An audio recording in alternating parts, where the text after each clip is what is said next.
හොඳයි. අද අපි කතා බහට ගන්න ඇත්තටම ගොඩක් වැදගත් මාතෘකාවක්. දැන් බලන්න ඖෂධ දෙනවා කියන එක ඒක නිකම්ම කරන දෙයක් නෙමෙයි. ඒක පිටුපස්සේ තියෙන ලොකු වගකීමක්.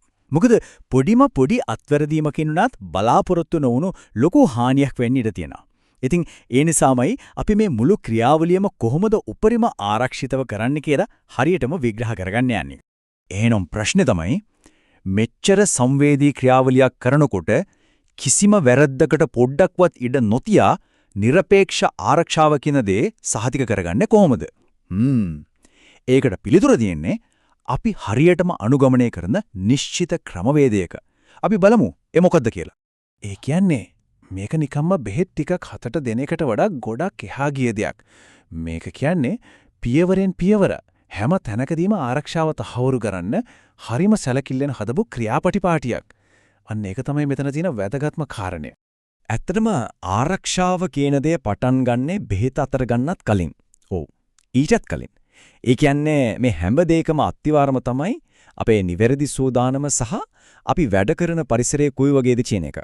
දැන් බලන්න මෙතන තියෙන හැම පියවරක්ම හරියට ආරක්ෂක පලිහක් වගේ තමයි වැඩ කරන්නේ. නිකමඩ හිතන්න පිරිසිදු පිළිවෙල පරිසරයක් ඒකෙන් දූෂණය වෙන එක වළකිනවා. දෑත් හොඳට සෝදන එක ඒකෙන් විෂ බීජ පෙතිරෙන එක නවතිනවා.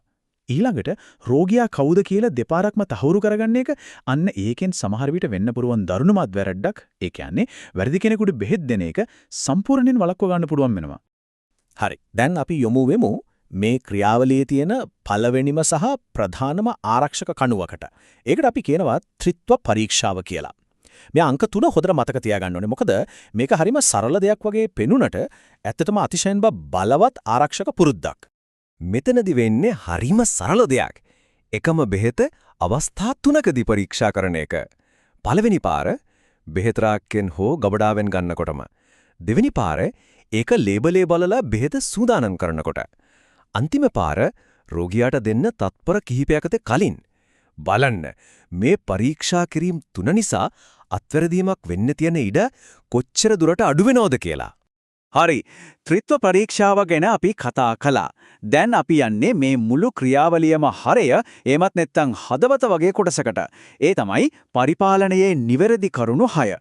මේවා නිකම් නීති නෙවෙයි. මේවා කවදාවත් කඩ කරන්න බැරි ස්වර්ණමය නීති වගේ. අර අංක 3 වගේම මේ අංක 6ත් හොඳට මතක තියාගන්න ඕන. මොකද ඕනෑම ඖෂධ පරිපාලනයක පදනම, ඒ කියන්නේ ෆවුන්ඩේෂන් එක වෙන්නෙම මේ කරුණු 6 තමයි. මේවයින් එකක්වත් පොඩ්ඩක්වත් අතපසු වෙන්න බෑ. නිවැරදි රෝගියා, නිවැරදි ඖෂධය, නිවැරදි මාත්‍රාව, නිවැරදි මාර්ගය, නිවැරදි වේලාව සහ අවසාන වශයෙන් ඒ සියල්ල නිවැරදිව ලේඛනගත කිරීම. මේ 6ම එකට එකතු වෙලා හරියටම සම්පූර්ණ වෙනකොට තමයි ආරක්ෂාව කියන දේ උපරිම මට්ටමින් තහවුරු වෙන්නේ. හොඳයි. අපි දැන් සූදානම් වුණා නිවැරදි කරුණු 6ක් දන්නවා. දැන් යමු ක්‍රියාවට. ඒ කියන්නේ රෝගියට ඖෂධය ලබා දෙන ඇත්තම මොහොතට. මෙතනදී ප්‍රධානම දේවල් 3ක් තියෙනවා.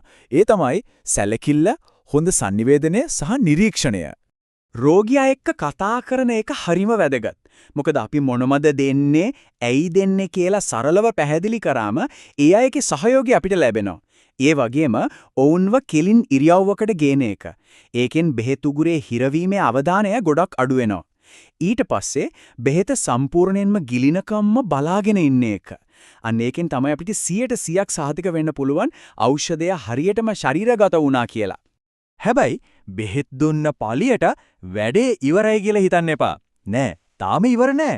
මේ මුළු ආරක්ෂිත ක්‍රියාවලියම කියන කවය සම්පූර්ණ වෙන්නේ නිවැරදි පසු සත්කාර සහ ඒ හැමදේම හරියටම ලේඛනගත කරාට පස්සේ තමයි.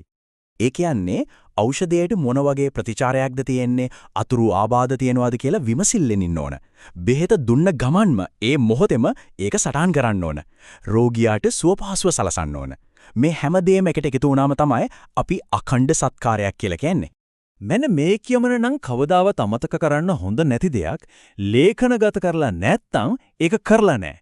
වෛද්‍ය විද්‍යාත්මකව වගේම නීතිමය වශයෙන්ුත් යම් දෙයක් කරලා කියලා ඔප්පු කරන්න තියෙන එකම සාක්ෂිය තමයි ඒක හරියටම වේලාවට ලේඛනගත කරන එක.